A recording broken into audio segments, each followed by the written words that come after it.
Okay guys, Double R with you this evening, March the 6th. Just a quick little video to give you guys a tour of the shop as far as my airline's concerned.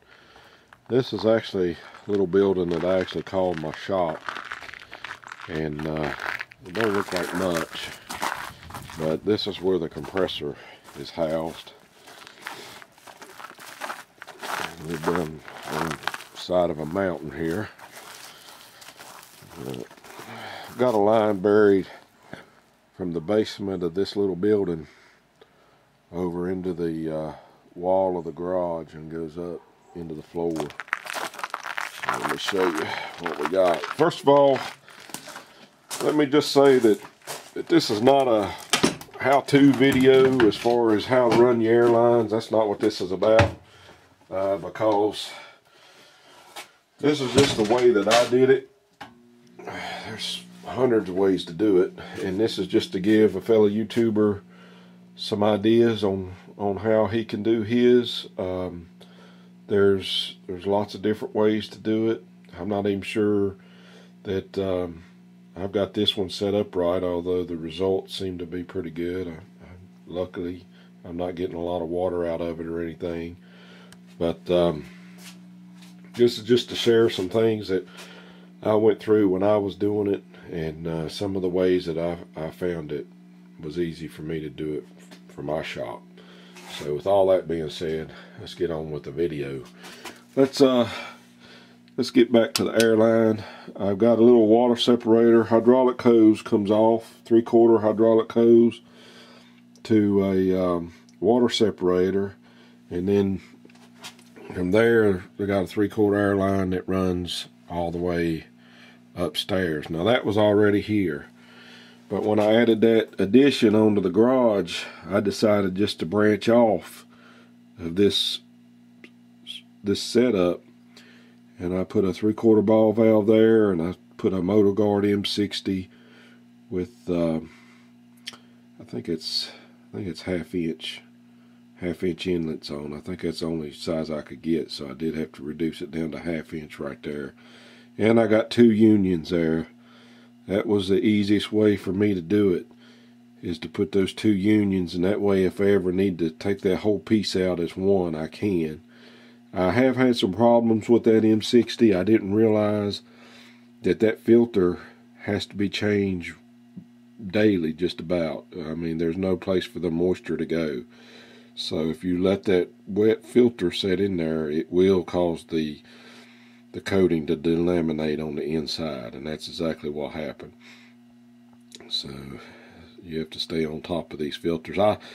The Motor Guard people told me that it really wasn't doing anything this close to the compressor, but the last filter I took out of there looked like it had some oil spots, so I put it there just for oil vapors. You know, it's not really doing moisture control for me, but it is catching a lot of moisture, and that's a good thing. But it stays pretty soaked in the summer months. But that's what those filters look like. Look like a roll of toilet paper, but as you can tell, it's wound really tight. So I know some guys that's actually used Fireman or something in theirs, but I don't really recommend that, because next thing you know, that you all know how paper does when it gets wet. If it starts breaking down and gets in your airlines, then you got bigger problems. I mean, these are, I think they're $10 or $12 a piece or something like that. I got it from a friend of mine who works at O'Reilly's, and he bought a 2-pack of them, and I just switch them out. I just let them dry and switch them out. Little anti-seize on the threads goes a long way. But that's the setup down here, and we'll go on up to the garage and I'll show you guys what we got up there. It comes up through the floor right there, and it's 3/4 copper, and I just wetted them there, and I use these little standoffs for the pipe, Then of course I got another union right there. And I went ahead, and since the compressor is located in another building, I've got it set right there as a master gauge. And that compressor down there, it comes on at 90 psi and it cuts off at 135. So you can see it's about ready to come on. But I've got a master ball valve there, and then goes straight down through these doors here, if I can get a good view, and then goes straight up the wall. And then, as you can see up there, I got a union there. From there, it goes all the way across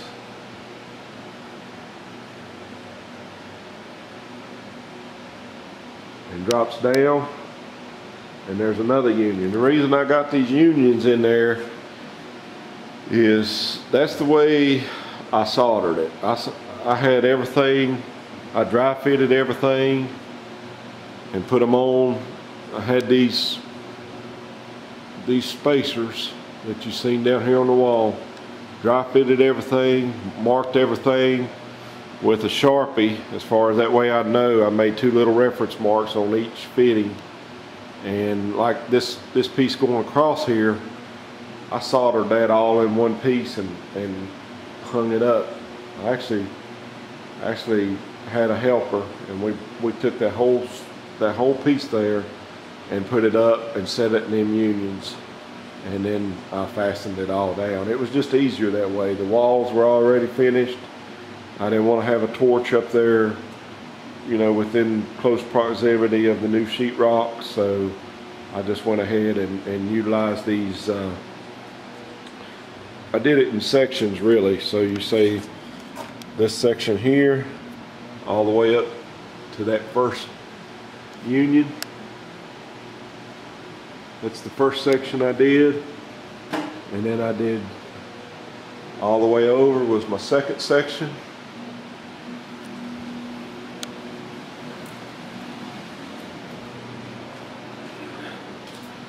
And then I did this long piece here. Now this piece here, I think I did do a little bit of soldering with it set up on ladders. Yeah, I think if I remember correctly, I did do it that way. But as you can see, drop straight down, and I come across. And when I get over to here, I use that style hanger with some threaded rod, and that worked well for me there. Come across, and then I have 2 workstations. I have what I call a Adrenal Workstation and a paint station. Now on the general workstation, you can see how I did my drop. It just went up and over, and then it comes straight down. Got a pipe that runs straight down, and 1 valve, and that cuts the air off to this workstation. But it also continues to go down to a drain, and during the summer months that drain works really well. I don't get much out of it during the winter, but I actually flooded the floor back in the summer. I didn't think it'd be that much in it, and just cracked it open, and I really flooded the floor. So, but I come down from this valve, I come down, and that's where I branch off to come into my regulator. Got a 3/4 setup here, and then it goes down to 1/2 inch. That's a Coilhouse Pneumatics regulator and a motor guard, another M60, and then of course I've got a workstation here for just the air hose, and then my reel. So I'm coming on across, same thing, utilizing the same type of hangers. And then I got another drop here that I brought down to, there's the valve there. And I had to actually put this one down kind of low because of the real estate. But this is my paint setup. Now these are just first and single stage, or well, it's first and stage 1 and stage 2. I bought these used, and you can find some good deals on these.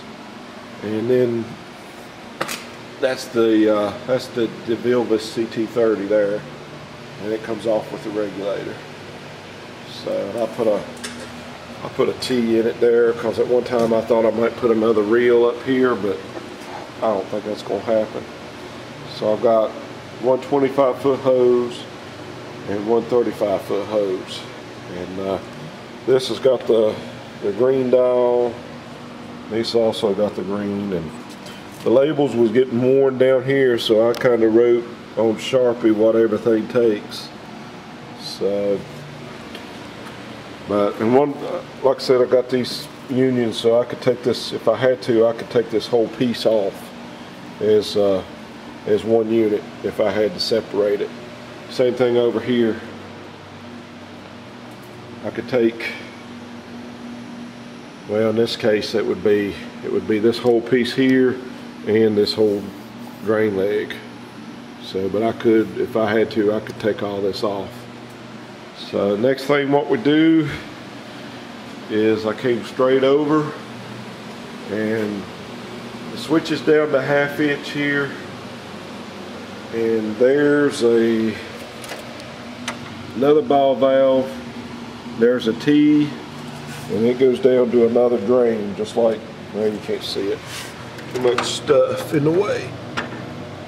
But there's another drain leg there, and what that does is it picks up the existing air line that was in the original garage.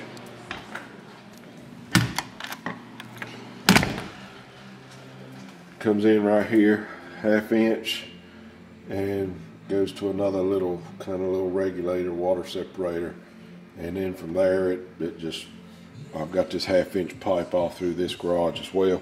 Used to be a compressor, a Craftsman 60-gallon direct drive used to sit in this corner here, and that thing was loud, and so I decided to get rid of it, and decided just to pipe it all into one unit, and that's pretty much how I did it. So seems like it works well, but I think if I could do it differently, the only thing that I would do different is I'd like to be able to drain the air out of it down there at the compressor a little bit better. So I haven't opened this one in a while.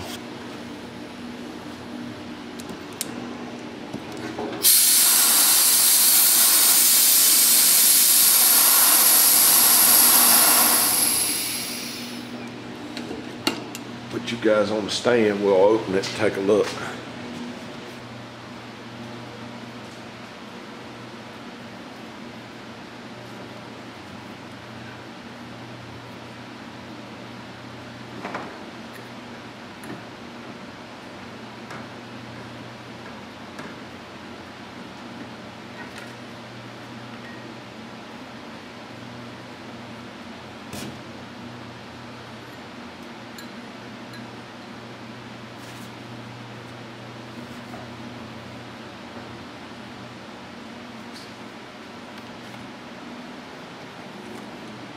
This one here, it just looks as new as the day I put it in.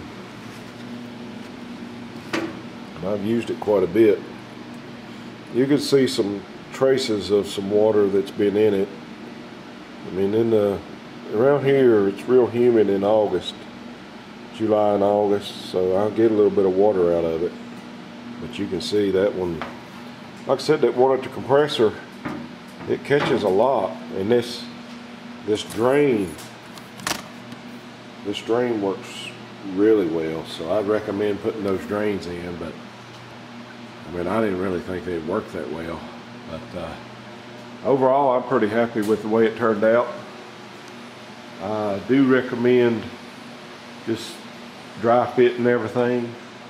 And when I dry fitted my pipe, I went ahead and I put the flux on it, and that helped be able to, if I had to remove the pipe, because sometimes it's a pretty tight fit. But right there, let's see if the camera will pick it up. You can actually still see like where I marked my fittings when I got ready to sweat them in. You can still see the my reference marks. So, and I just did it in stages, and I did it, you know, got everything up to this point, and then brought it over.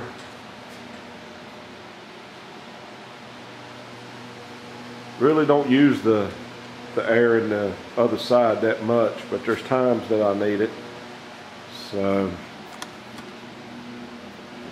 let's go over and watch that compressor kick on.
Probably all it's going to do with that big hole over there.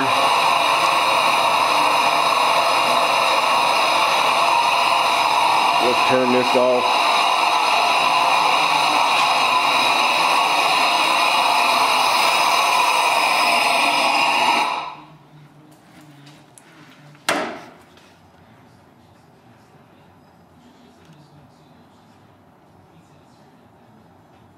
Yeah.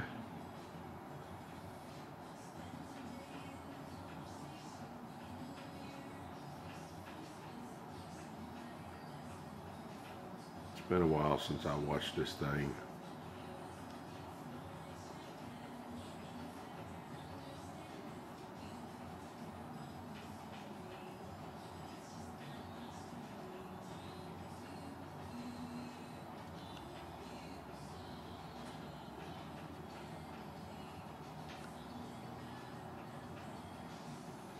Yeah, it's still going up.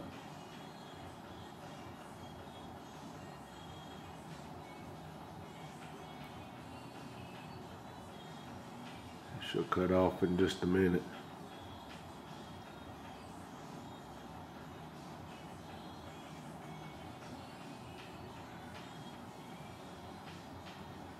There, I think it just cut off. I like to just run some tests on it like that every now and then, just to make sure it's running okay and everything. And then it bled back down just a little bit, so that's 133, I think, is what this gauge is showing.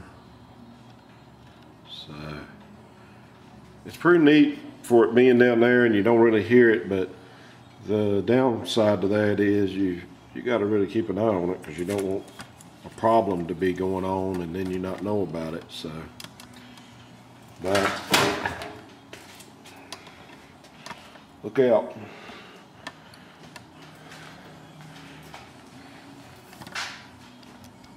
Okay guys, that's the tour of the airline here in the shop. Like I said, this wasn't really an how-to video, because there's probably 100 ways to do this, but this is just a video of a visual of what I did with my circumstances and my situation here. And Mr. Fireman, I hope that gives you some ideas for your setup, and look forward to seeing some progress there in the garage. And got to get that airline done so you can get on that Camaro. So anyway, hope you guys have a good weekend, and we'll talk to y'all later.